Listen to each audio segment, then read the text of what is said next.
trying to strike a deal to resume deepwater drilling off the coast of the Gulf of Mexico, according to U.S. Interior Ken Salazar. British media had been reporting that BP is negotiating with Washington to restart drilling at existing oil fields 1 year after the Deepwater Horizon spill. Salazar said Monday these reports are false and that BP would need to go through the same review process as other companies before they could resume drilling. International phone company Vivendi will buy Vodafone's stake in a French telecommunications company. This will give Vivendi control of Vodafone's cash flow.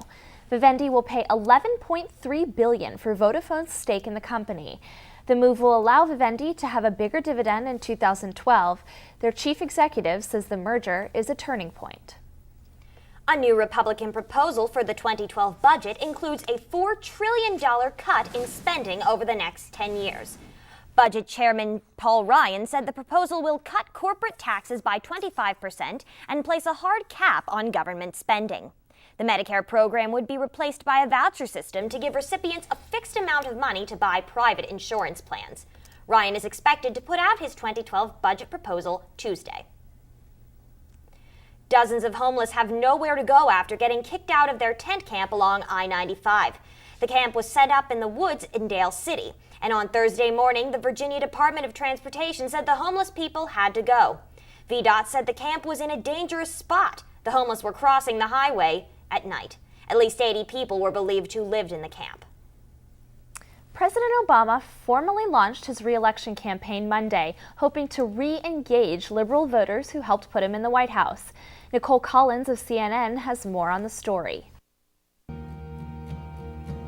The 2012 presidential election begins with this. Here it is, 2012, the election. A video posted on BarackObama.com in which President Obama does not appear, and an email from him to his supporters that reads, "As my administration and folks across the country fight to protect the progress we've made and make more, we also need to begin mobilizing for 2012, long before the time comes for me to begin campaigning in earnest." The president wrote that his campaign would file paperwork with the Federal Election Commission today, a crucial step that allows him to begin fundraising. The president's early start on his bid for re-election is a move Democrats hope will allow him to reach the unprecedented fundraising goal of $1 billion. The Republican National Committee issued its own web ad in response to the president's announcement. We need jobs. We need leadership. Yet you do nothing as we pile up debts we can't afford. A sentiment echoed by Republicans on Capitol Hill amid an ongoing, contentious budget battle. You see the president MIA, and you see him planning his announcement for his re-election bid. It's just kind of like, where are your priorities?